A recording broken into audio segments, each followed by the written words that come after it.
वालेकुम dear students, I hope आप सब खैरियत से होंगे। क्लासेस एक तो ईद की छुट्टियां थी।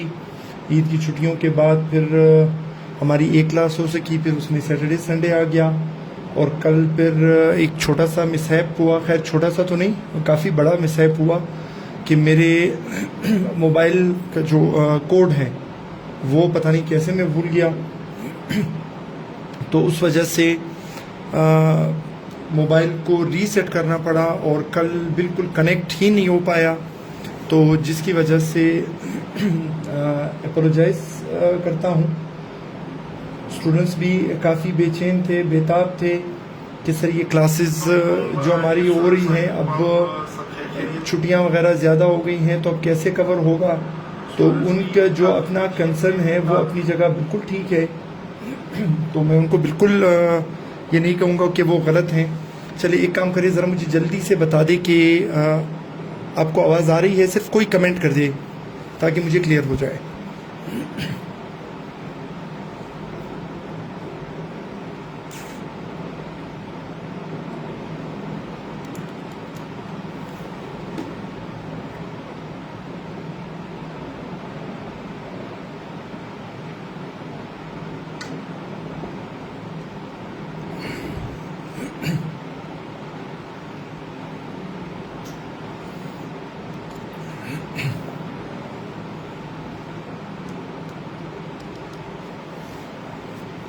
चलिए ठीक है, थैंक यू वेरी मच। और अभी एक काम करते हैं, जल्दी से आ जाते हैं। अगेन आज फिर क्या डिस्कस करेंगे, एस्से राइटिंग की तरफ आ जाते हैं, ठीक है।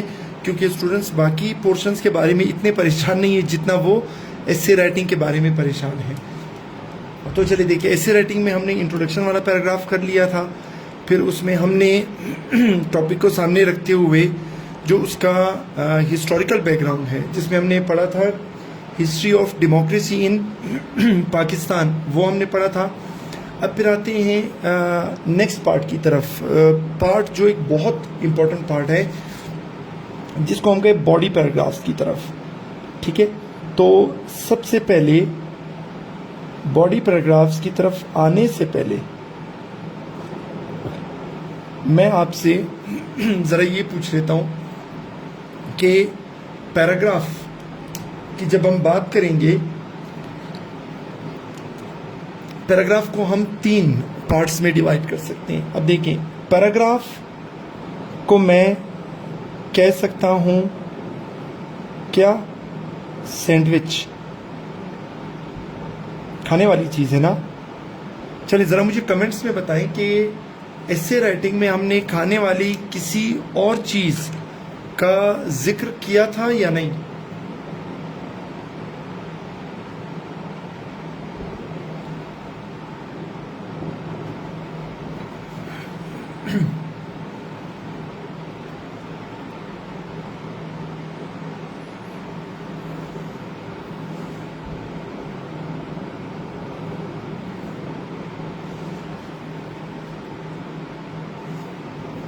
कोई बता सकता है कि हमने क्या पहले खाने वाली किसी चीज़ का जिक्र किया है। हाँ, यस यस यस यस, खुशहाल और नाज़न बलूच दोनों मेरे ख्याल में अच्छे खाते पीते लोग हैं, तो उनको ये खाने वाली चीज़ें फातिमा को भी याद है। तो चले आते हैं। अब जरा मुझे ये बता दें, राइटिंग बिल्कुल क्लियर आ रही है, ब्लर तो नहीं है।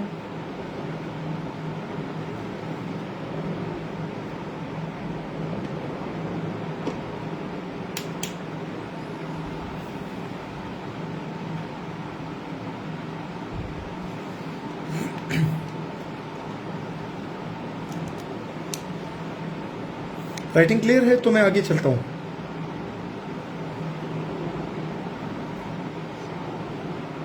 चलिए ठीक है, चलिए आगे बढ़ते हैं। अब देखिए, अगर मैं आपको एक चीज़ बताऊं कि ऐसे अगर हमारे पास बड़ा भाई है तो पैराग्राफ, बॉडी पैराग्राफ जो है वो छोटा भाई है, ठीक है। ऐसे बड़ा भाई है और पैराग्राफ छोटा भाई है, ठीक है।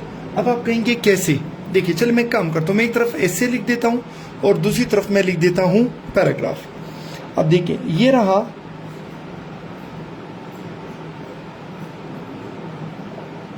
ऐसे, और ये रहा हमारे पास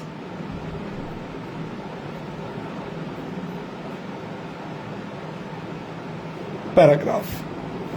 ठीक है, इनको जब हम कंपैरेटिवली स्टडी करेंगे तो फिर आपके लिए चीज़ें ज़्यादा आसान हो जाएंगी।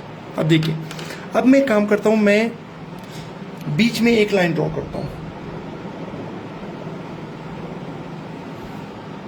राइट। अब देखिए ऐसे के स्टार्ट में हमने कहा था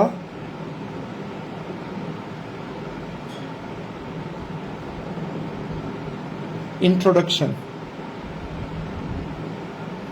ठीक है, कि जिसने आगे चलकर हमें बताया कि ऐसे में हमें क्या मिलेगा। ठीक है, ये तो आपको याद होगा। फिर हमने कहा था उसमें एक चीज होगी जिसको हम कहेंगे क्या, बॉडी। और हमने इंट्रोडक्शन में जो बात कही थी वही बात हम एलेबोरेट करेंगे कहाँ पर, बॉडी में। और फिर थर्ड हमारे पास आया था क्या, कंक्लूजन। और कंक्लूजन में हमने जो बॉडी में एलेबोरेट किया था हम उसे कंक्लूजन में वापस समराइज कर लेते हैं।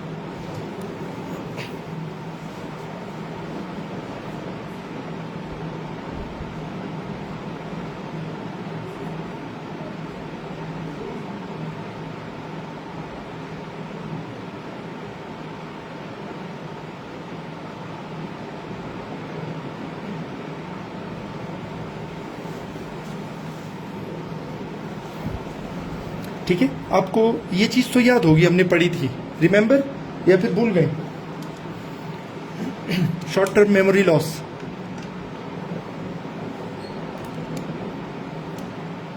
याद है ना आपको?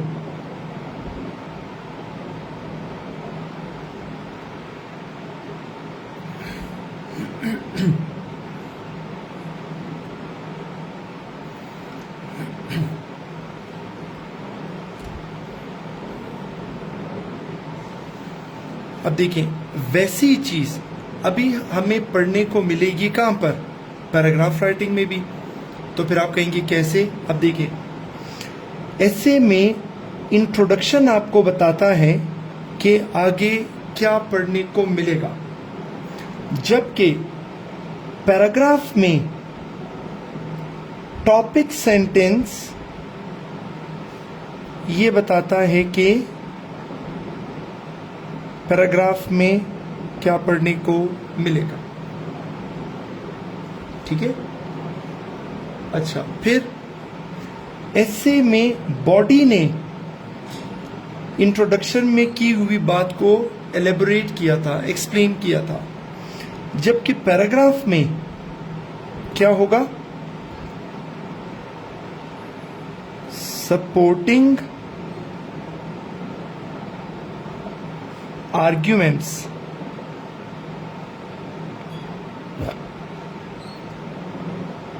ये क्या करेंगे, टॉपिक सेंटेंस में कही हुई बात को एलेबोरेट करेंगे, एक्सप्लेन करेंगे, डिफेंड करेंगे। ऐसे में कंक्लूजन था, जबकि पैराग्राफ में हमारे पास होगा क्या, एक कंक्लूडिंग सेंटेंस, एक कंक्लूडिंग सेंटेंस। तो ये हमारे पास आ गया। ठीक है, अब जरा बता दें कि आपको समझ आ रही है, चीजें क्लियर हो रही हैं, क्योंकि हम इन दोनों को कनेक्ट करके पढ़ रहे हैं तो आपके लिए ज्यादा आसान होगा।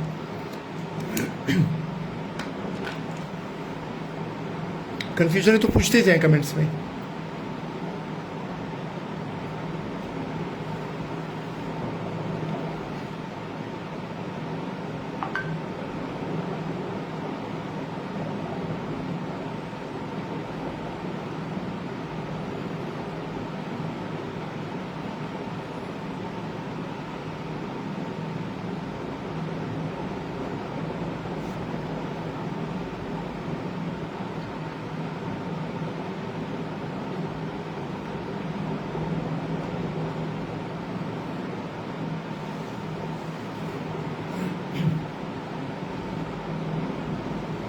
ठीक है, इसका मतलब है कि कोई कंफ्यूजन नहीं है।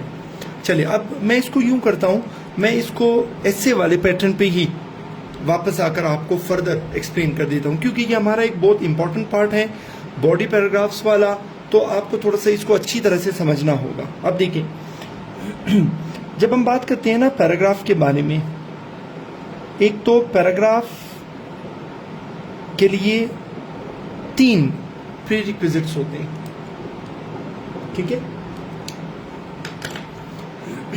नहीं फातिमा खान, पैराग्राफ में मैं बात कर रहा हूं बॉडी पैराग्राफ्स के बारे में, ठीक है। यानी हमारे पास जो आर्ग्यूमेंट्स थे कहां पर, इंट्रोडक्शन में। अब जब हम उनको 1 बाय 1 एक्सप्लेन करेंगे एक एक पैराग्राफ में, तो वो पैराग्राफ आपने कैसे लिखना है।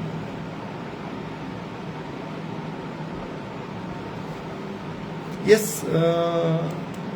सबूर काकड़, मैं जरा भी एक्सप्लेन करके बताता हूं। देखिए पैराग्राफ के 3 प्रीरिक्विजिट्स हैं। पैराग्राफ क्या होता है? पैराग्राफ होता है ग्रुप ऑफ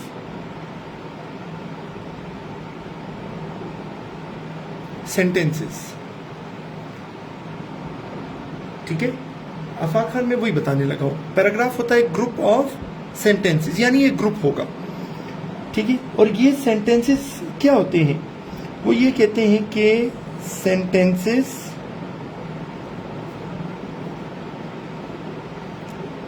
आर इंटरकनेक्टेड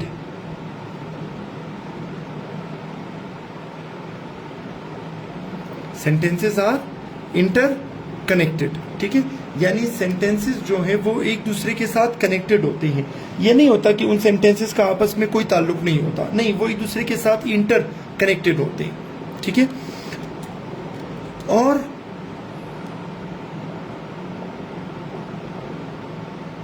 ये क्या करेंगे,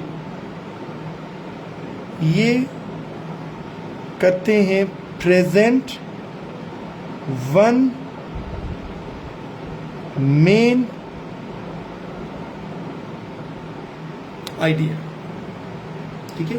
ये क्या करेंगे, ये एक मेन आइडिया आगे लेकर चलेंगे, ठीक है। चलिए मैं फर्दर इसको आसान बना देता हूं। आप यूं समझ लें कि पैराग्राफ एक फैमिली की तरह है, ठीक है। और उस पैराग्राफ के जो सेंटेंसेस हैं वो क्या है, वो है उसके फैमिली मेंबर्स, ठीक है।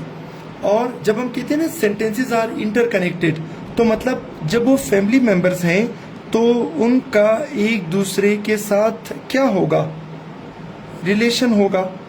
कोई किसी का बाप होगा, कोई किसी का बेटा होगा, कोई किसी का भाई होगा, कोई बहन होगी, कोई वालदा होगी, कोई बेटी होगी, यानी इन सब के एक दूसरे के साथ क्या है, रिलेशंस है, ठीक है, रिलेशनशिप्स हैं इनके। और जब हम बात करेंगे प्रेजेंट वन मेन आइडिया, ठीक है, तो वन मेन आइडिया हम इसको कह देंगे कि he is actually head of the family,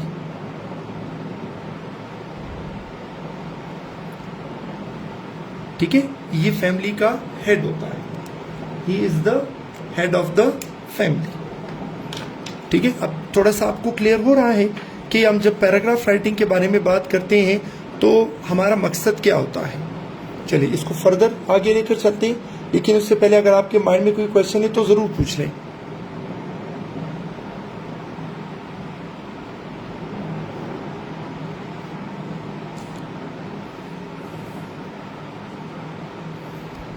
ji question है तो पूछ लें।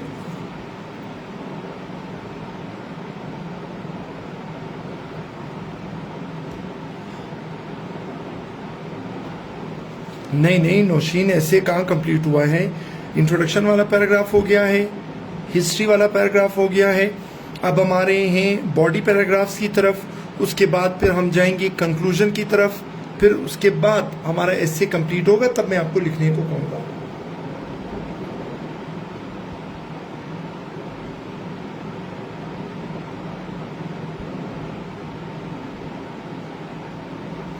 यस मुख्तियार, एग्जैक्टली यही चीज, ये जो आप बात कह रहे हैं वो चीज ऑलरेडी मैं यहाँ पर बता चुका हूं कि topic sentence is like introduction. ठीक है, यानी आप यूं समझ ले ये बड़ा भाई है और ये छोटा भाई है। ऐसे बड़ा भाई है, पैराग्राफ उसका छोटा भाई है। इंट्रोडक्शन बड़ा भाई है, टॉपिक सेंटेंस छोटा भाई है। बॉडी बड़ा भाई है, सपोर्टिंग आर्ग्यूमेंट्स छोटा भाई है। कंक्लूजन बड़ा भाई है और कंक्लूडिंग सेंटेंस छोटा भाई है। ठीक है, यस फरवा खान, आपने सिर्फ एक मेन आइडिया लेकर चलना है। अब सपोज देखिए, हम जो टॉपिक कर रहे थे history of democracy in Pakistan, अब वहां पर हमारे पास 4 डिफरेंट आइडियाज थे। कंट्रोल इन पार्शियल मीडिया था, लो लिटरेसी रेट था, फाइनेंशियल एक्सप्लॉयटेशन था और मिलिट्री इंटरवेंशन थी। ठीक है, ये वो 4 डिफरेंट आइडियाज थे। अब हम क्या करेंगे, जब हम पैराग्राफ लिखेंगे तो हम उसमें से सिर्फ एक आइडिया उठाएंगे।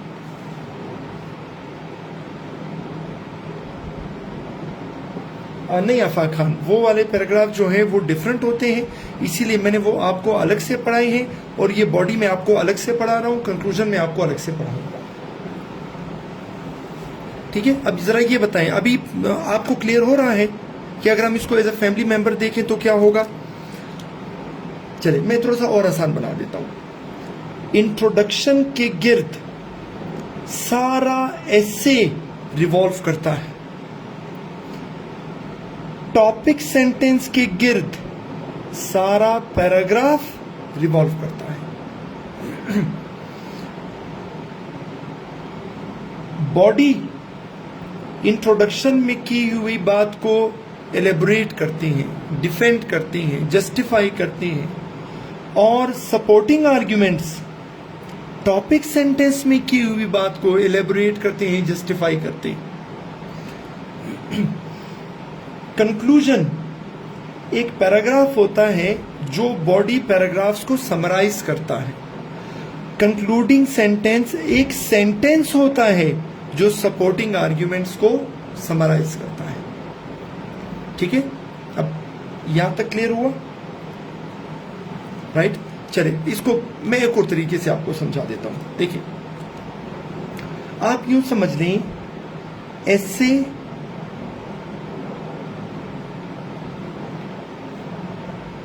ठीक है, और एक तरफ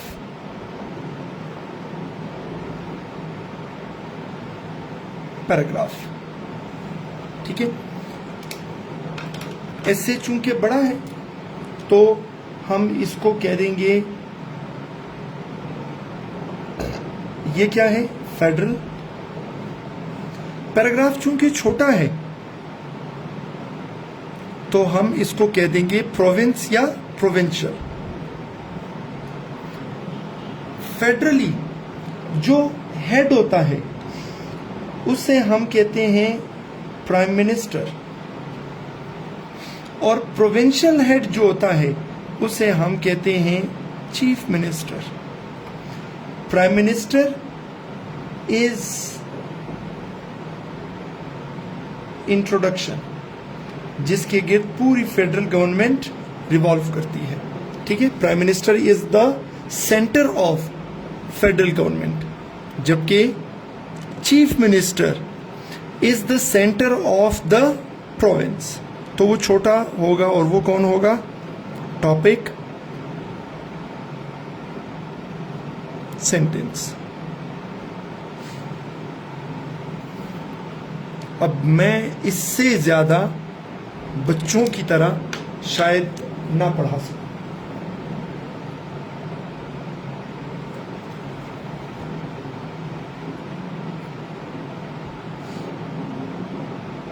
yes Fatima, very good very good. देखिए, एस्से के अंदर छोटे छोटे एस्सेज होते हैं, जैसे एक मुल्क के अंदर छोटे छोटे सूबे होते हैं ना, इसी तरह एस्से के अंदर छोटे छोटे एस्सेज होते हैं जिनको हम क्या कहते हैं? जिनको हम बॉडी पैराग्राफ्स कहते हैं। शाबाश, वेरी गुड।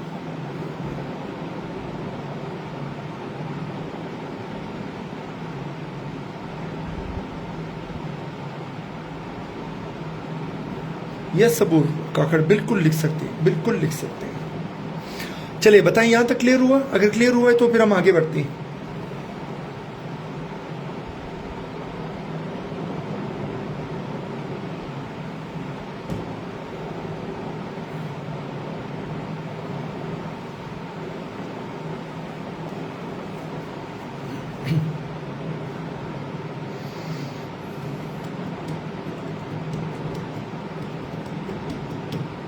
चलिए आगे बढ़ते हैं।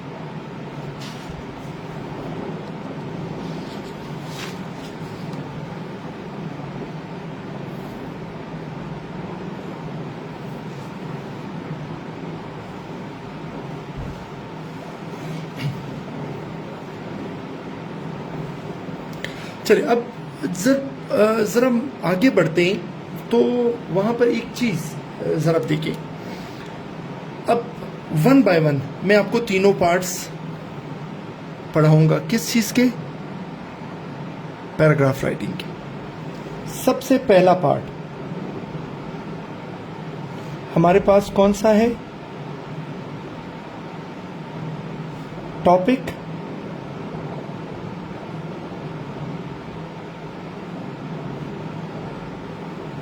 सेंटेंस। कौन सा?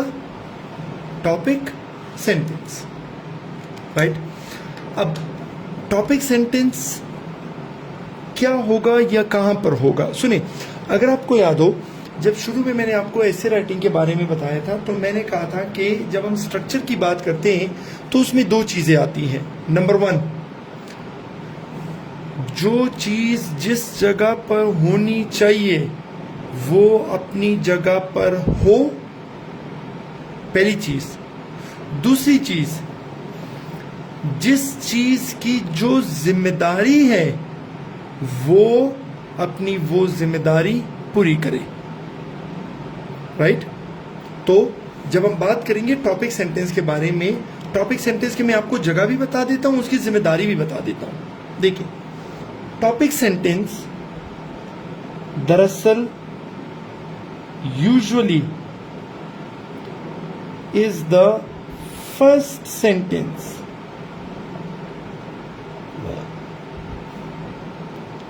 of a paragraph.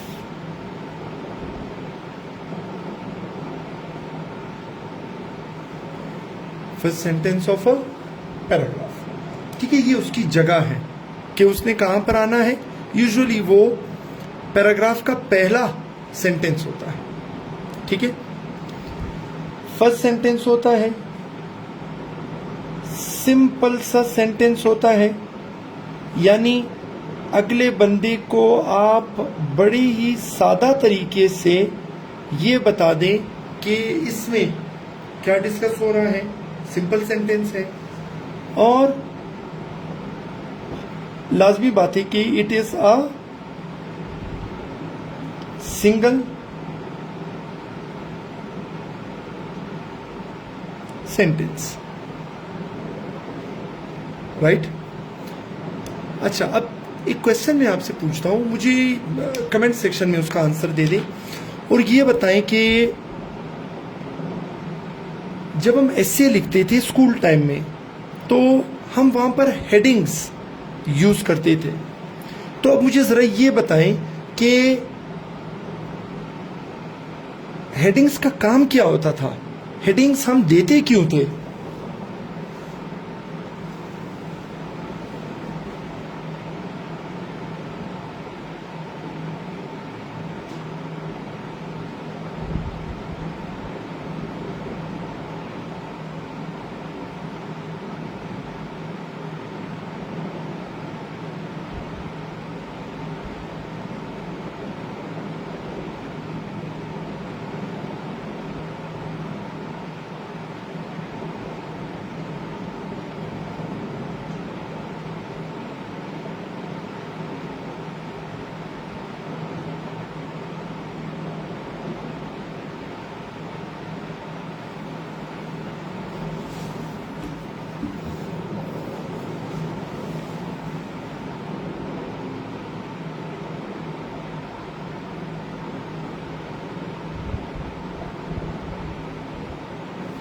फजल नहीं, इसके स्टार्ट के लिए कोई मोटिवेटर यूज नहीं करेंगे।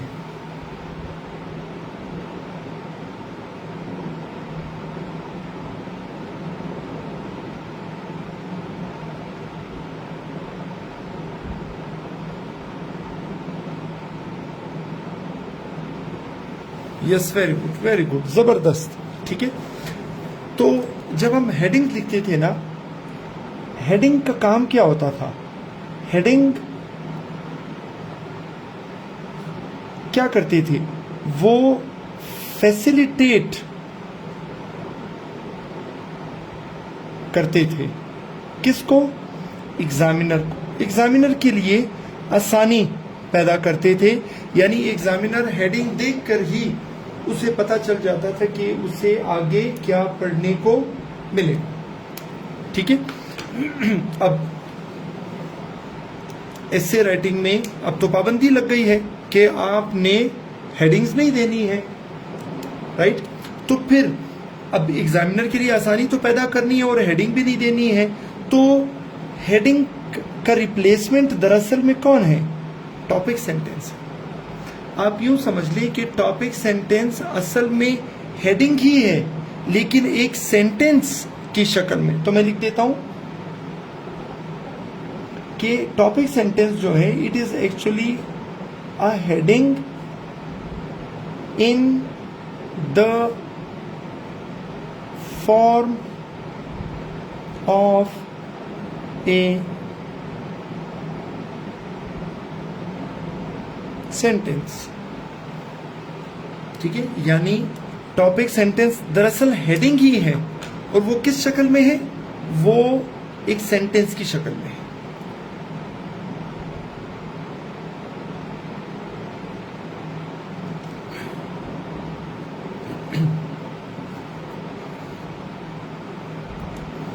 ठीक है, तो फिर आप कहेंगे कैसे। चलिए देखिए, मैं यूं करता हूं कि मैं पैराग्राफ्स में से एक पैराग्राफ उठा लेता हूं। जो टॉपिक हम कर रहे थे, कौन सा, कंट्रोल्ड एंड पार्शियल मीडिया वाला। तो मैं उसमें से एक पैराग्राफ उठाता हूं और आपको उसका टॉपिक सेंटेंस लिख कर दे देता हूं। अब देखिए,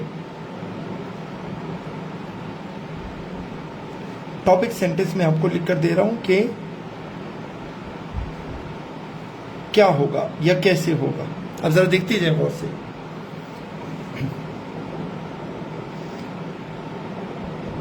हम ये कह देंगे कि controlled and partial media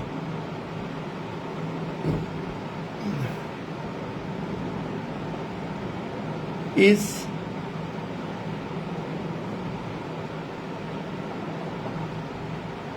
responsible for the dark future of democracy। चले, ये रहा आपका टॉपिक सेंटेंस। ठीक है,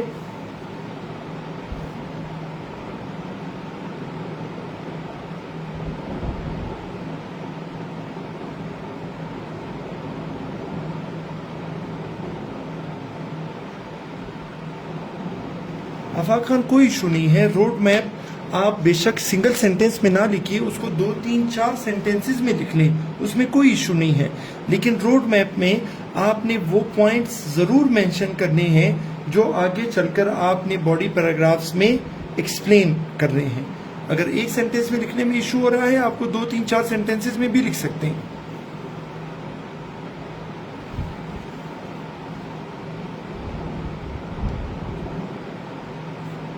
वजीरा अभी मैं आता हूं, मैं बताता हूं कि कंट्रोल मीडिया में किसने कंट्रोल किया है। फिर आज मैंने आपको ये चीज बताई कि ये हमारे पास क्या आ गया, टॉपिक सेंटेंस। तो अब जरा मुझे ये बताएं कि इसमें कोई कंफ्यूजन है आपको।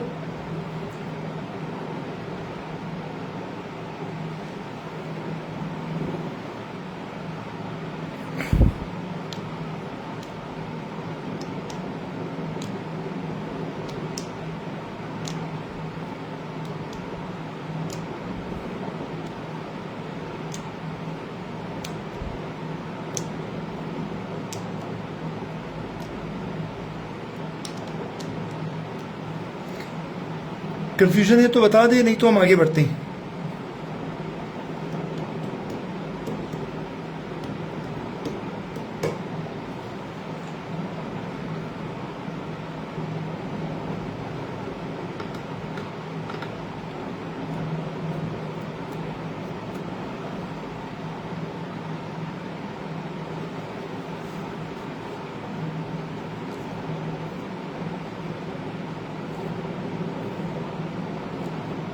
यस औरंगजेब, बिल्कुल लिख सकते हैं, बिल्कुल लिख सकते हैं। चलिए, ये तो हमारे पास हो गया कौन सा टॉपिक सेंटेंस, ठीक है। अब फिर जब हम टॉपिक सेंटेंस में एग्जामिनर ने जब ये पढ़ा तो उसे आइडिया हो गया कि यार ये बंदा किस चीज के बारे में बात कर रहा है, डेमोक्रेसी के बारे में। डेमोक्रेसी की किस चीज के बारे में बात कर रहे हैं, फ्यूचर के बारे में। क्या कह रहा है कि फ्यूचर कैसे होगा, डार्क होगा। इस डार्क फ्यूचर के लिए रिस्पॉन्सिबल कौन होगा, कंट्रोल्ड एंड पार्शल मीडिया।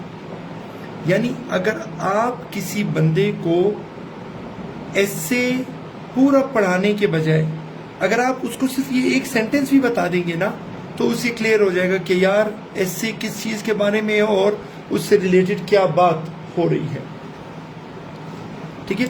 अच्छा, आप देखिए, यहां तो आपने एक बात कह दी, आपने ये कह दिया कि भाई पाकिस्तान में डेमोक्रेसी का फ्यूचर डार्क है और उसकी एक मेन रीजन जो है वो है कंट्रोल्ड एंड पार्शल मीडिया, ठीक है।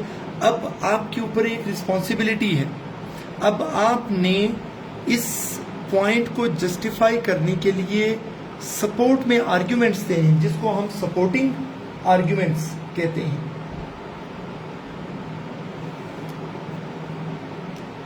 यस नौशीन, बिल्कुल हेडिंग की जरूरत नहीं है, सिर्फ एक सेंटेंस से ही आपने काम चलाना है। फातिमा कह रही है autocrats in shadow of democracy are holding indefinite power through controlling media. Sir क्या ऐसा लिख सकते हैं? आप बिल्कुल लिख सकते हैं, ठीक है। यानी आपका मेन फोकस जो है वो किस चीज के ऊपर होगा, वो कंट्रोल्ड एंड पार्शियल मीडिया के ऊपर है। आफाक खान, कोई इरिटेशन वगैरह उसमें नहीं होगी। देखिए, हम एक चीज जरा और से सुन ले, कुछ चीजें ऑप्शनल होती हैं, कुछ चीजें मैंडेटरी होती हैं, ठीक है।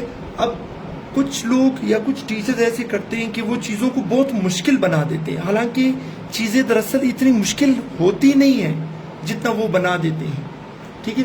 तो आपने इसके बारे में बिल्कुल भी परेशान नहीं होना, आपने चीजों को बहुत लाइटली लेना है, बहुत रिलैक्स लेना है, ठीक है। और उसके बारे में आपने ज्यादा परेशान बिल्कुल भी नहीं होना, राइट।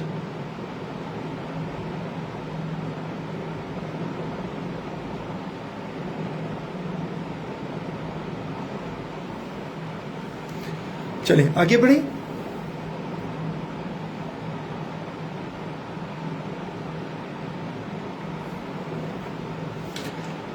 चले, अब मैंने एक बात कह दी, अब मैंने क्या करना है, अब मैंने इसको जस्टिफाई करना है, किस चीज को, अपने टॉपिक सेंटेंस को। तो मेरे पास जो दूसरा पोर्शन आ जाएगा, चलिए मैं हेडिंग यहां पे लिख देता हूं, वो क्या है, वो है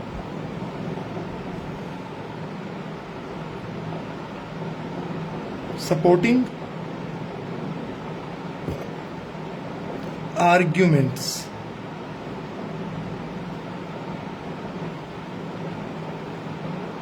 क्या चीज, सपोर्टिंग आर्ग्यूमेंट्स।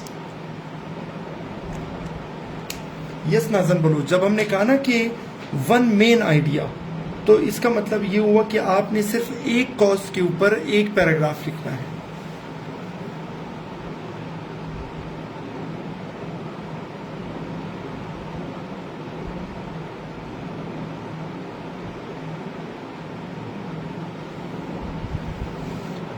एक पैराग्राफ में एक कॉज लिखना है, अगले पैराग्राफ में दूसरा कॉज लिखना है, अगले पैराग्राफ में तीसरा और अगले पैराग्राफ में चौथा कॉज, ठीक है। तो वही जैसे फातिमा कह रही है कि 3 to 4 आपने बॉडी पैराग्राफ्स मेनली लिखने, ठीक है।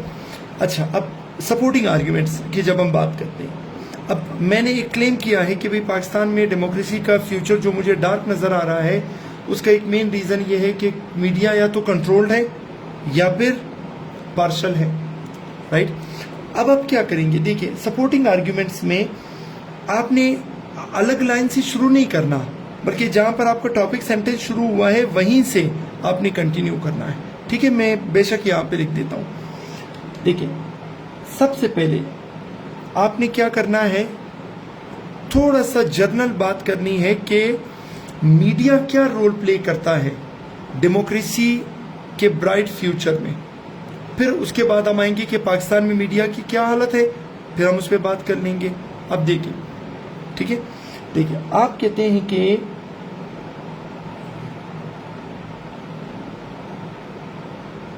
Media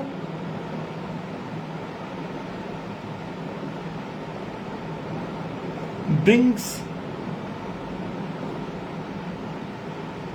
awareness to the people by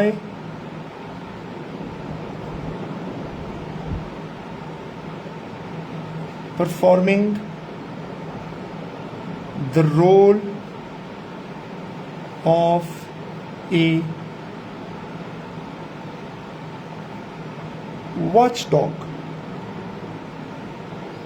by performing the role of a watchdog.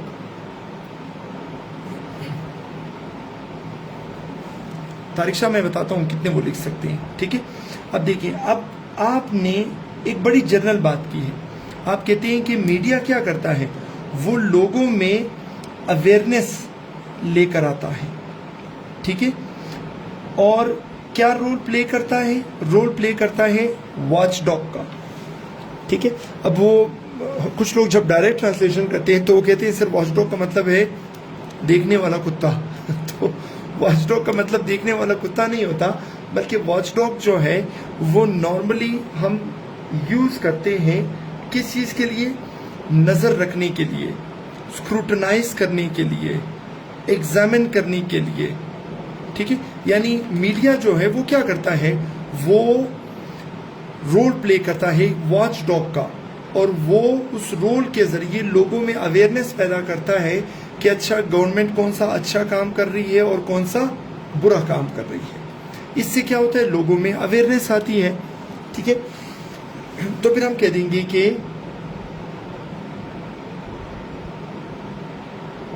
This awareness, ठीक है, this awareness let's people elect their own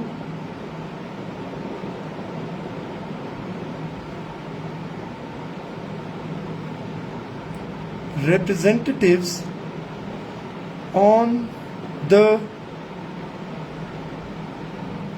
basis of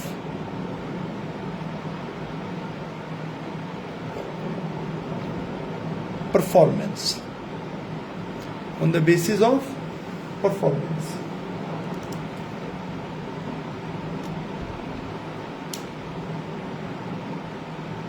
ठीक है।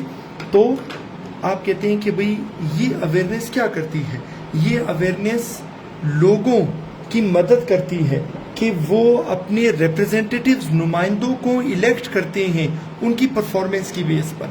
अब इससे आपको आइडिया हो जाना चाहिए कि मीडिया कितना अच्छा रोल प्ले करता है एक ट्रू डेमोक्रेसी में, एक ब्राइट डेमोक्रेसी में, ठीक है। ये तो हमने जनरल बात कर ली। अब हम क्या करेंगे, हम लिख लेंगे कि वेयरएज।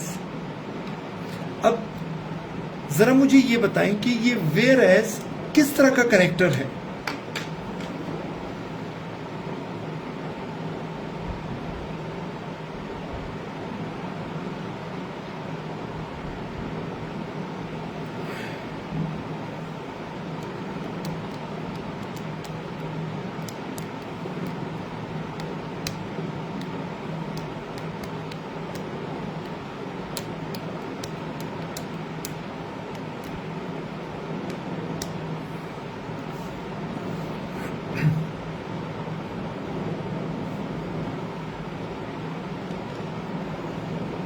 अच्छा, ये किस तरह का कनेक्टर है वेयरएज? ये वेयरएज वाला कनेक्टर जब आ जाता है, इसका मतलब ये हुआ कि वेयरएज से पहले जो बात हो रही थी, अब वेयरएज के बाद उसके ऑपोजिट बात होगी। नहीं, कंपैरिजन बिल्कुल नहीं, नेगेटिव बिल्कुल नहीं, बिल्कुल भी नहीं। वेयर एज शो करता है क्या? Contrast. Yes Mohsin, very good. अब देखिए यहां पर बात हो रही है कि मीडिया कितना अच्छा रोल प्ले करता है। यस दुर्दाना। अब हम आएंगे कहां पर? पाकिस्तान की तरफ, कि पाकिस्तान में सिचुएशन इसके कंट्रास्ट में है। ठीक है, तो फिर आप कहेंगे whereas media in Pakistan has failed to play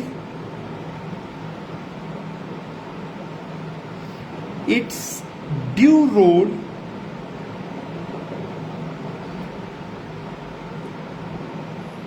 because it is either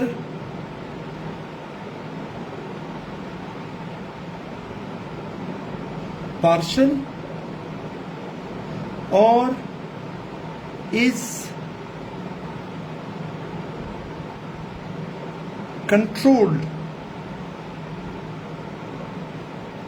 through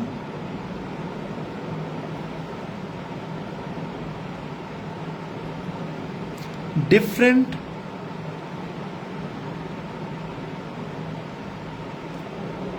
ordinances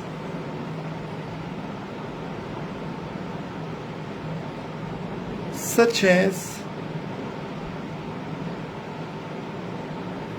PEMRA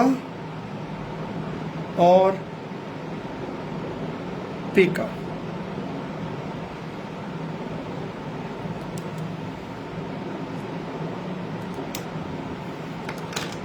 right, तो अब ऊपर हमने क्या बात की कि मीडिया क्या रोल प्ले करता है, लोगों में अवेयरनेस लाता है, फिर लोग उस अवेयरनेस की बुनियाद पर परफॉर्मेंस को देखकर अपने रिप्रेजेंटेटिव्स को इलेक्ट करते हैं।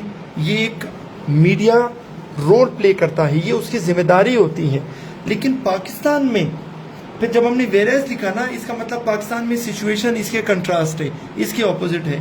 पाकिस्तान में मीडिया अपना ये रोल क्यों नहीं प्ले कर पा रहा, यानी मीडिया क्यों लोगों को एक ट्रू पिक्चर नहीं दिखा पा रहा, क्यों लोगों में अवेयरनेस पैदा नहीं कर पा रहा। उसका रीजन ये है कि पाकिस्तान में मीडिया या तो पार्शल है, ठीक है, यानी उसकी किसी पॉलिटिकल पार्टी के साथ एफिलिएशन है, या फिर मीडिया को कंट्रोल किया जाता है मुख्तलिफ ऑर्डिनेंसेस के जरिए, जैसे पेमरा ऑर्डिनेंस, पेका ऑर्डिनेंस। ठीक है, तो फिर आप कहेंगे कि भाई ये ऑर्डिनेंसेस ले आते हैं कि जिसमें मीडिया के ऊपर काफ़ी पाबंदियां लगाई होती हैं, और उन पाबंदियों की वजह से, डर से मीडिया जो है वो अपना एक रियल रोल, कौन सा, वॉच डॉग वाला, वो प्ले नहीं कर पाता। तो फिर अगला बंदा कहे कि यार वाकई अगर मीडिया की ये सूरत हाल है कि या तो वो पॉलिटिकली पार्शल है, यानी मीडिया हाउसेस के जो हेड्स हैं वो किसी पॉलिटिकल पार्टी से उनकी एफिलिएशन है, या फिर अगर किसी की पॉलिटिकल एफिलिएशन नहीं है तो उसको मुख्तलिफ ऑर्डिनेंसेस के जरिए सप्रेस किया जाता है, दबाया जाता है, ताकि वो हक बात ना कह सके। फिर आप कहेंगे कि यार अगर यही हाल है ना, तो मुझे नहीं लगता कि पाकिस्तान में डेमोक्रेसी का फ्यूचर ब्राइट हो सकता है। तो फिर आप कहेंगे कि यार वाकई देखो इस बंदे ने कितने अच्छे तरीके से बात कही। पहले उसने मुझे बताया कि भाई उसके पास कौन सा पॉइंट है, कंट्रोल्ड एंड पार्शल मीडिया। फिर सपोर्टिंग आर्ग्यूमेंट्स में उसने पहले मुझे बताया कि अच्छा मीडिया क्या रोल प्ले करता है और कैसे मीडिया जो है वो ट्रू डेमोक्रेसी, ब्राइट डेमोक्रेसी में अपना किरदार अदा करता है।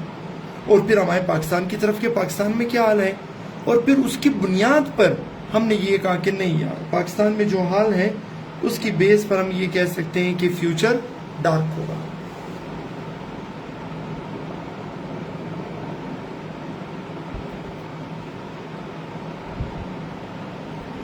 नहीं, देखिए पेका या पेमरा जो है इसकी फुल फॉर्म लिखने की ज़रूरत नहीं है, ठीक है। आप बस ये एब्रिविएशन ही लिख सकते हैं, ठीक है।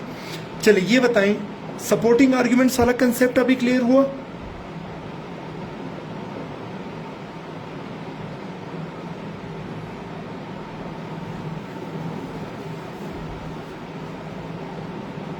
या अगर कोई कंफ्यूजन है तो पूछ लें सपोर्टिंग आर्ग्यूमेंट से रिलेटेड।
अच्छा, हाफिज इमरान बोला कह रही कि तकरीबन क्लियर। चले ठीक है। अब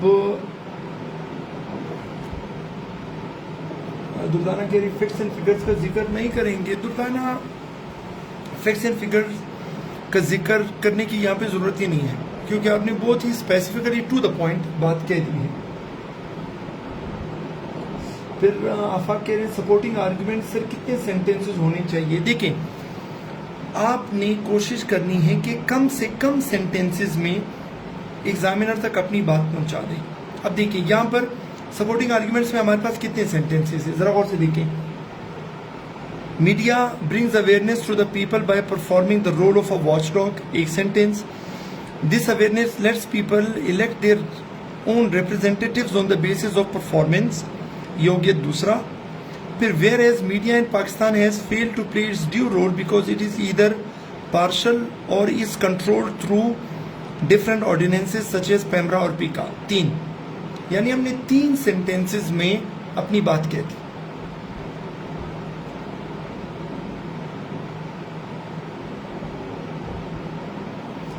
फरवा देखिए, जहां जहां जरूरत पड़ेगी ना आपको देनी पड़ेगी। सपोज आप कह रहे हैं कि डिफरेंट ऑर्डिनेंसेस के जरिए, तो फिर अगर आप बता देंगे ना कि कौन से ऑर्डिनेंसेस, तो फिर मेरे ख्याल में वो ज्यादा बेहतर रहेगा।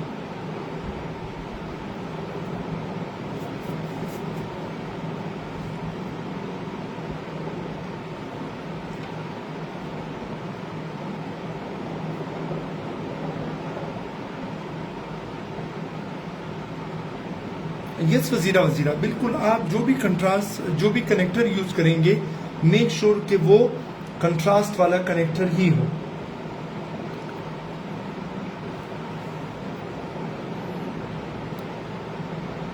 ठीक है, चूंकि आप लोगों की क्लास खाने के बाद और ये तो बीच में हल्की फुल्की मिठाई भी मैं खा रहा हूँ और आप लोगों के कमेंट्स पढ़ के आंसर भी दे रहा हूँ।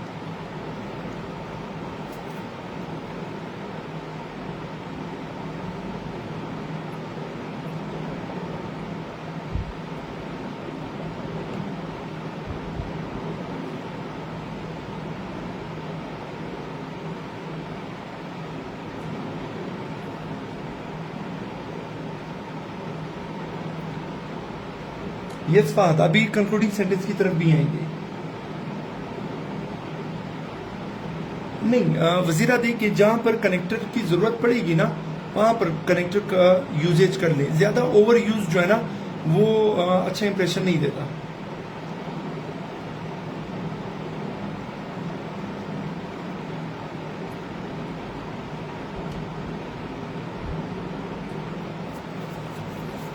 चलिए, अगर सपोर्टिंग आर्गुमेंट्स क्लियर हो गया है तो जरा चलें कंक्लूडिंग सेंटेंस की तरफ।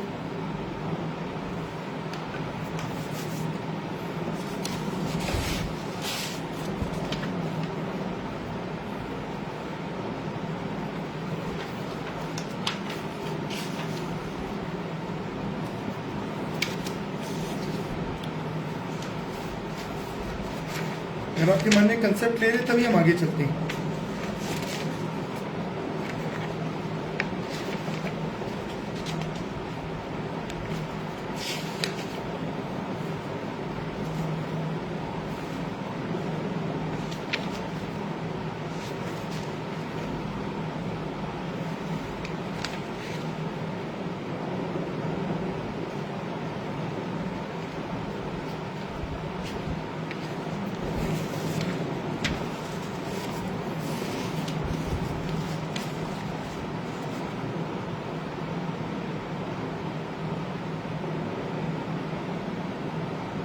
नौशीन मैं आपको खुद बता दूंगा आपने क्या सेंड करना है, क्या सेंड नहीं करना।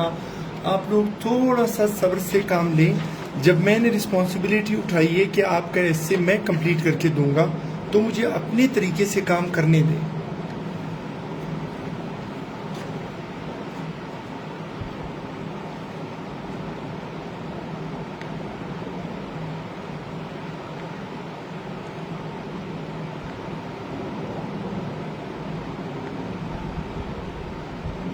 अफाक, ये काफ़ी चीज़ें जो है ना, ये लोगों ने खुद से फैलाई होती है। रिपीटिशन ऑफ वर्ड्स और सिनोनिम्स यूज़ करते हैं। इन चीज़ों से इतना फ़र्क नहीं पड़ता, ठीक है। मेन चीज़ होती है कि आपके पास कितने अच्छे आर्ग्यूमेंट्स हैं, बस। चलिए, सपोर्टिंग आर्ग्यूमेंट्स के बाद अब हम आते हैं अपने तीसरे पार्ट की तरफ, पैराग्राफ राइटिंग के, जो क्या चीज़ है, जिसे हम कहते हैं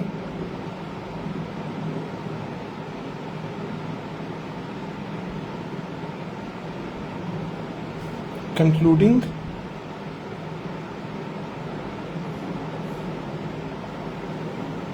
सेंटेंस। क्या चीज? Concluding sentence. अच्छा, अब जब हम आएंगे कंक्लूडिंग सेंटेंस की तरफ, तो हम क्या करेंगे? हम असल में टॉपिक से, चलिए मैं लिख देता हूं। कंक्लूडिंग सेंटेंस असल में क्या है? It is the last sentence of a paragraph. ये पैराग्राफ का लास्ट सेंटेंस है, ठीक है। फिर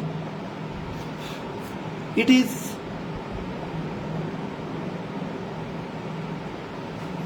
a single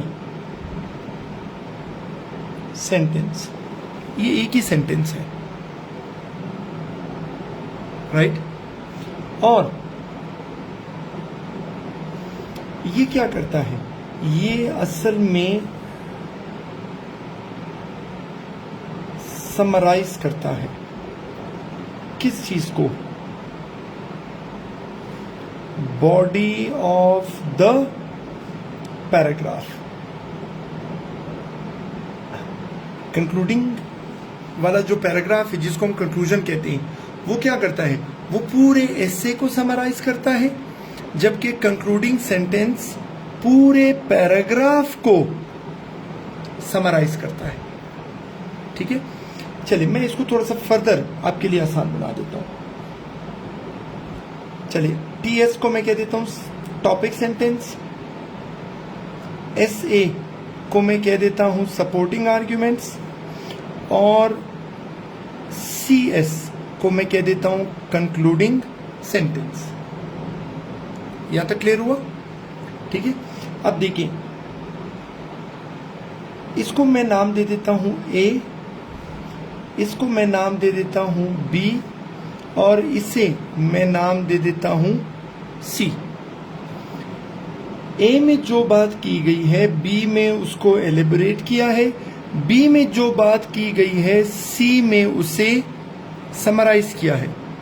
तो मैथ वाले जो है, ये सनावला साहब जैसे लोग जो हैं वो कहते हैं सर अगर A is equal to B, B is equal to C, तो मतलब A is equal to C, और हम इस नतीजे पर पहुंचे कि A is equal to B is equal to C, ये तीनों बराबर हैं। ये तीनों बराबर नहीं भी हैं। ये तीनों बराबर कैसे हैं कि इन तीनों में सिर्फ एक ही आइडिया डिस्कस हो रहा है। टॉपिक सेंटेंस में जो आइडिया है, सपोर्टिंग आर्ग्यूमेंट्स में भी वही आइडिया है, और कंक्लूडिंग सेंटेंस में भी वही आइडिया है, राइट? फिर हम कहते हैं कि ये डिफरेंट क्यों है। डिफरेंट हम यूं कह सकते हैं कि टॉपिक सेंटेंस सिंगल सेंटेंस है, कंक्लूडिंग सेंटेंस सिंगल सेंटेंस है, और सपोर्टिंग आर्ग्यूमेंट्स कोई 3 से 4 सेंटेंसेस। ठीक है, यानी अगर मैं इसकी शक्ल बनाऊं ना, अगर आपको याद हो, ऐसी शक्ल हमने कहां पर बनाई थी, एसे राइटिंग के बारे में भी। अब ये क्या है, टॉपिक सेंटेंस, ये क्या है, सपोर्टिंग आर्ग्यूमेंट्स, और ये क्या है, कंक्लूडिंग सेंटेंस, राइट? तो तीनों एक ही चीजें हैं, लेकिन साइज में इनके डिफरेंस आ रहा है, राइट? तो अब कंक्लूडिंग सेंटेंस में मैं जो बात करूंगा, अब देखिए टॉपिक सेंटेंस भी क्या था, सिंगल सेंटेंस, कंक्लूडिंग सेंटेंस भी क्या है, सिंगल सेंटेंस, यानी दोनों सिंगल सेंटेंस ही हैं। अब मैं क्या करूंगा, अब मैं कंक्लूडिंग सेंटेंस लिख देता हूं। अब देखिए, जब हम कहते हैं ना कि हम एक कंक्लूजन पे पहुंचे, यानी हम किसी नतीजे पे पहुंचे हैं,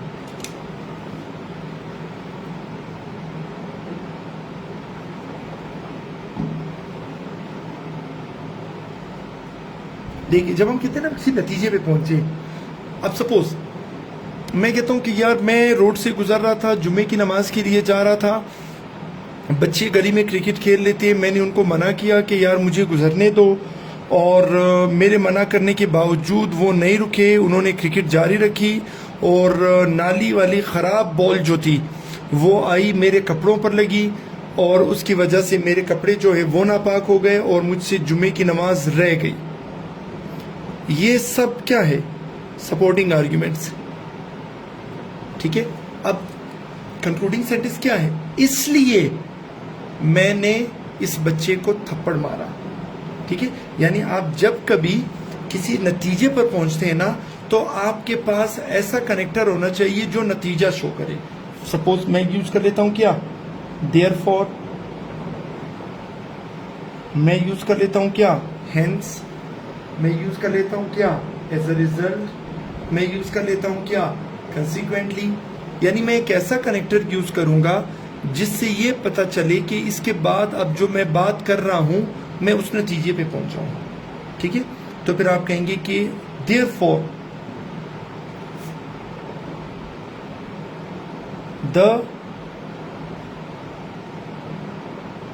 absence of free and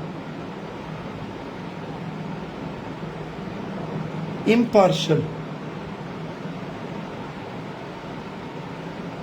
media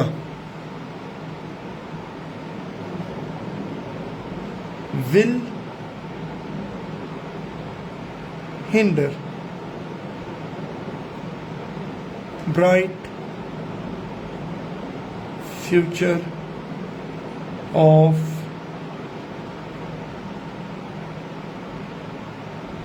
democracy. Right? Yes, Farwa. Therefore, hence, so, resultantly, consequently, as a result, कुछ भी आप लिख सकती हैं। ठीक है, अब देखिए वही बात जो मैंने टॉपिक सेंटेंस में कही थी, वही बात मैंने कंक्लूडिंग सेंटेंस में भी की है, लेकिन मैंने क्या किया, मैंने उसको थोड़ा सा चेंज करके लिखा है। ठीक है, तो फिर मैं कह दूंगा कि therefore the absence of free and impartial media, फिर हम कहते हैं कि मौजूद नहीं है क्या, free and impartial media. Topic sentence में क्या कहा था, मौजूद है कंट्रोल्ड और पार्शल मीडिया। और हमने कहा था कि जब तक फ्री और इम्पार्शल मीडिया की गैर मौजूदगी होगी, ठीक है, तो पाकिस्तान में डेमोक्रेसी के ब्राइट फ्यूचर में क्या होगी, रुकावट होगी। अब मुझे बताएं कि कंक्लूडिंग सेंटेंस क्लियर हुआ?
यस, एग्जैक्टली, बिल्कुल।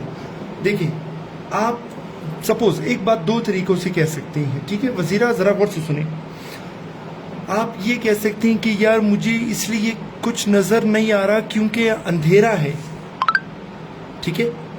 या फिर आप ये कह सकते हैं कि मुझे इसलिए कुछ नजर नहीं आ रहा क्योंकि रोशनी नहीं है, ठीक है। यानी अंधेरा है, उसका भी वही मतलब है क्या, कि रोशनी नहीं है। तो आप ये समझ लें कि आपने कंक्लूडिंग सेंटेंस में जो बात की वो दरअसल वही बात है जो आपने टॉपिक सेंटेंस में की है, राइट। सिर्फ ये हुआ कि आपने उसके अल्फाज चेंज कर दिए, ठीक है। तो जरा ये बता दें कि कंक्लूडिंग सेंटेंस में आपको कोई कंफ्यूजन है तो बता दें।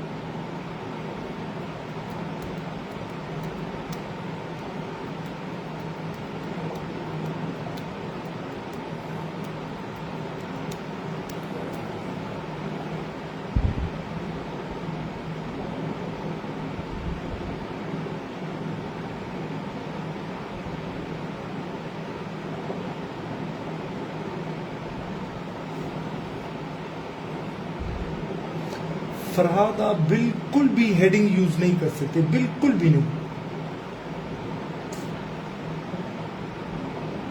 नहीं औरंगजेब, मैंने कहा ना कोई इशू नहीं है।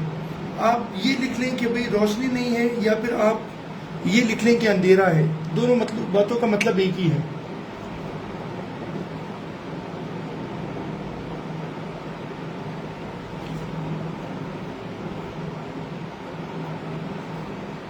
फातिमा, देखिए आपने नंबर ऑफ वर्ड्स के बारे में परेशान नहीं होना, क्योंकि अगर आप नंबर ऑफ वर्ड्स के बारे में परेशान होंगे तो शायद आप मेन आइडिया से दूर हट जाएं, आपके आर्गुमेंट्स वीक हो जाएं।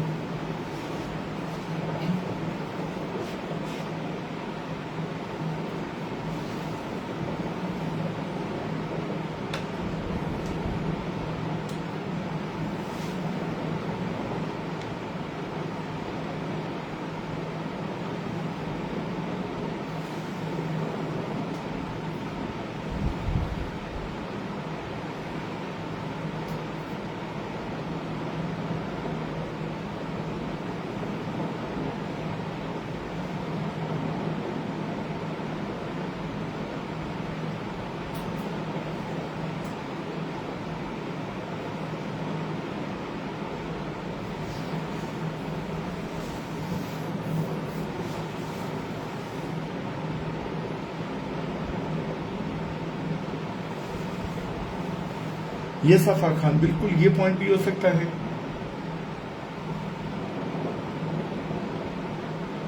नाज़न मैं समझा नहीं कि पॉजिटिव और नेगेटिव कैसे।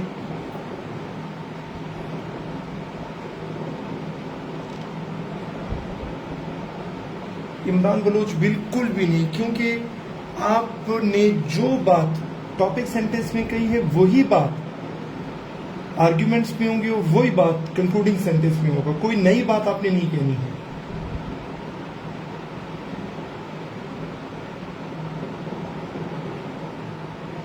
यस फरवाम, पहले भी मैं आपको बता चुका हूं, दोबारा रिपीट कर दूं। सपोज अगर वो आपको कॉजेस, इफेक्ट्स और सॉल्यूशंस के बारे में कोई पैराग्राफ, कोई ऐसे दे रहा है, तो आप एक ही पैराग्राफ में 3 कॉजेस लिख लें, एक ही पैराग्राफ में 3 इफेक्ट्स लिख लें और एक ही पैराग्राफ में 3 उसके सॉल्यूशंस दे दें।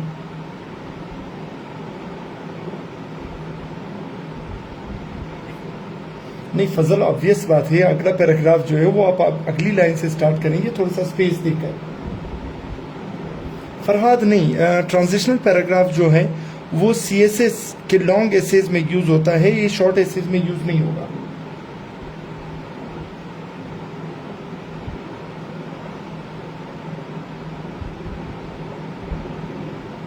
यस वजीरा, बिल्कुल ये सबके लिए यही पैटर्न होगा। नादिया खान बिल्कुल भी नहीं लिख सकती कंक्लूडिंग सेंटेंस में कोई भी सजेशन आगे फिर बाद में कहीं उसका जिक्र आएगा, लेकिन कंक्लूडिंग सेंटेंस में आपने सजेशन नहीं लिखनी।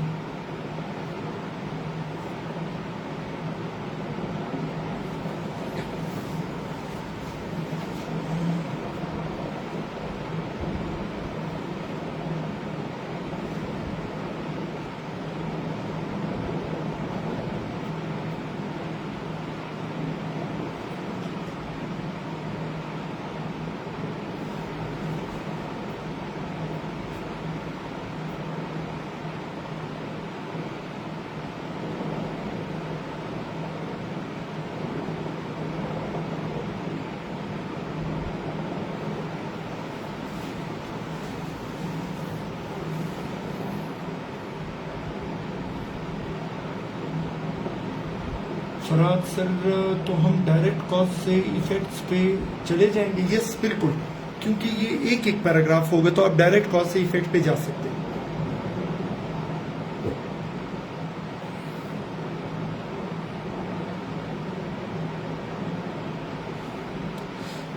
चलिए बताएं, क्लियर हो गया आप लोगों को? कोई कंफ्यूजन है तो बता दें।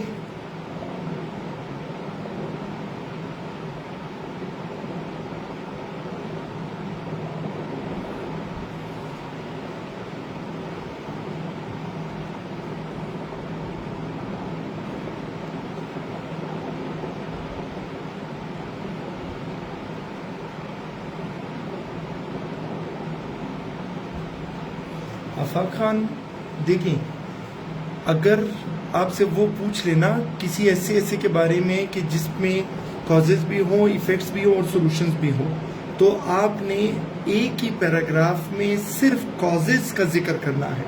और अगर आप प्रीवियस लेक्चर्स देख लें तो वहां पर ऑलरेडी ये बात मैं बता चुका हूं कि आपने किस तरह एक ही पैराग्राफ में कॉजेज को लिखना है, या फिर एक ही पैराग्राफ में इफेक्ट्स को कैसे लिखना है, या फिर एक ही पैराग्राफ में अपने सॉल्यूशंस को कैसे लिखना है।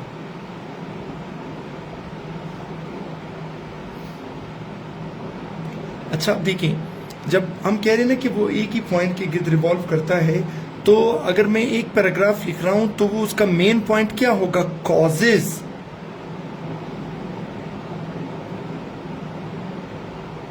यस फजीरा, प्रोज है, कॉन्स है, कॉज है, इफेक्ट है, सॉल्यूशन है, जो भी होगा उसमें यही आपका पैटर्न होगा। Topic sentence, supporting arguments, concluding sentence.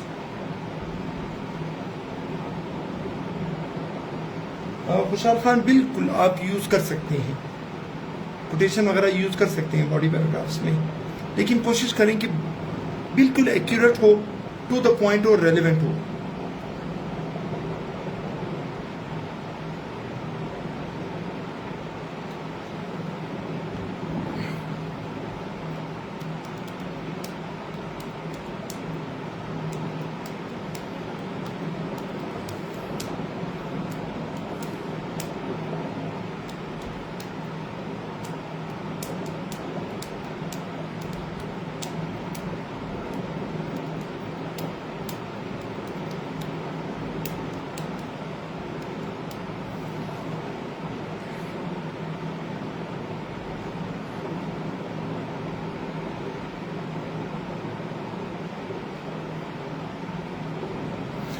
अच्छा सुनिए, एक काम कर रहे हैं आप लोगों ने,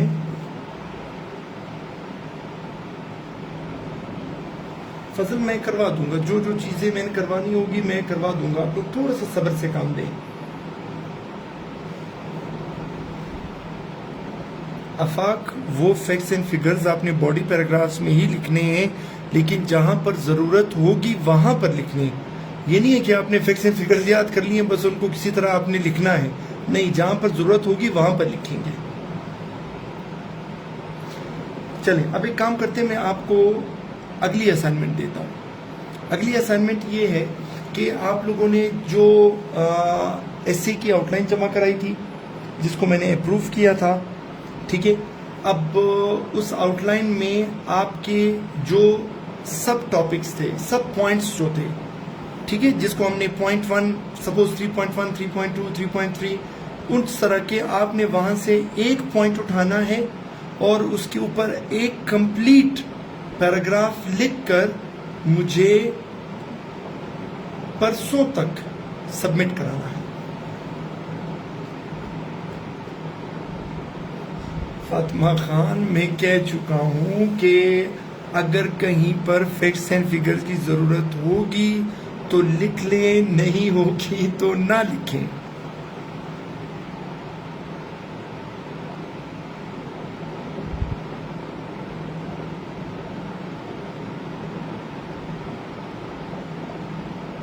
असाइनमेंट के बारे में क्लियर है आपके माइंड में कि असाइनमेंट में आपने क्या करना है? आपने एक पैराग्राफ लिखना है अपने टॉपिक से जो आपने आउटलाइन जमा कराई थी, ठीक है, उसमें से एक पॉइंट उठाना है बॉडी पैराग्राफ का, उसका आपने पूरा कंप्लीट पैराग्राफ लिखना है। और हाँ, एक और चीज सुन लें, आपने जो भी असाइनमेंट सबमिट करानी है, ठीक है, उसे आपने कैम स्कैनर से स्कैन करके फिर मेरे पास सबमिट करवानी है, ठीक है। अच्छा, तो आपने करना क्या है, आपने मुझे फेसबुक पे मेरी पर्सनल आईडी पर आपने इनबॉक्स करने हैं, ठीक है। अगर कल तक व्हाट्सएप मेरा प्रॉपरली रिस्टोर हो गया तो फिर मैं आप लोगों को कह दूंगा कि व्हाट्सएप पे सबमिट करा दें, अदरवाइज आप फेसबुक मैसेंजर पे मुझे सेंड कर सकते हैं।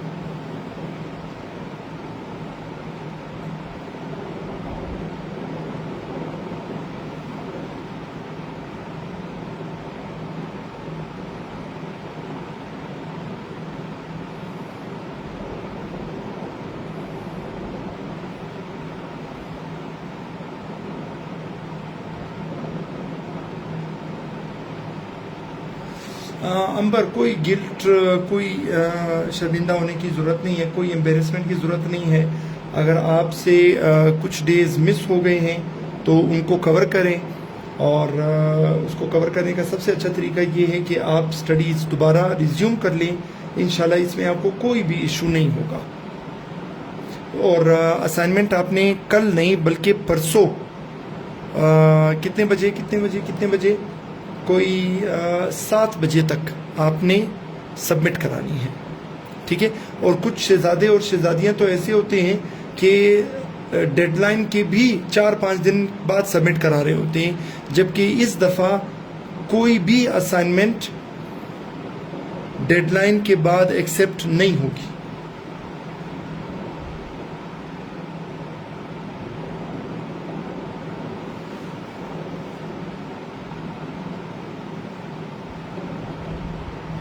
नाज़न, उर्दू ऐसे के लिए भी मैं दोस्त को कहता हूँ, अब देखते हैं वो क्या कहता है। यस जुबैर, एक कॉज का एक पैराग्राफ होगा। तो चलें, आज क्लास काफ़ी लंबी हो गई, अब 11:30 बजने वाले हैं, तो आज के लिए इजाज़त दीजिए। कल इंशाल्लाह मिलेंगे, मुलाकात होगी, तब तक के लिए इजाज़त दीजिए। अल्लाह हाफ़िज़। खुशहाल खान, ग्रामर क्लास हमारी कुछ दिन थोड़ी सी डिस्टर्ब रहेगी, उसके लिए मैं थोड़ी सी सेपरेट अरेंजमेंट इंशाल्लाह जल्दी करता हूँ।